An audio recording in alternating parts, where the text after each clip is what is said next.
Monsoon संदर्भातील देशामध्ये या वर्षी मान्सूनचं आगमन लवकर होणार असल्यामुळे शेतकऱ्यांना मोठा सुखद धक्का बसणार आहे।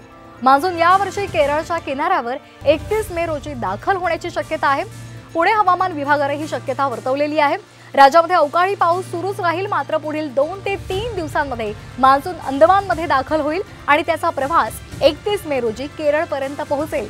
यंदा जुलै महिन्यामध्ये सरासरीपेक्षा जास्त पाऊस असल्याचा अंदाज सुद्धा हवामान खात्याने व्यक्त केलेला आहे। सर, मान्सूनच्या प्रतीक्षेत सगळेच आहेत। कधी मान्सून येणार आहे, काय सध्याचं चित्र आहे? काल हवामान विभागाने परत एकदा दुसरं पूर्वानुमान दिले की तो केरळमध्ये म्हणजे देशाच्या मुख्य भूमीवरती ज्याला आपण म्हणतो मेनलँडमध्ये तो कधी दाखल होणार आहे। सरासरी तारीख 1 जून आहे, पण पूर्वानुमान जे यावर्षी आम्ही दिलं आहे त्याच्यामध्ये आम्ही असं म्हटलं आहे की केरळमध्ये तो 31 मेला म्हणजे 1 दिवस अगोदर दाखल होण्याची शक्यता आहे। अर्थात जे मॉडेल आहे त्याला +- 4 डेजचं 4 दिवसाचं गणिताचं तूट पण असते त्याला।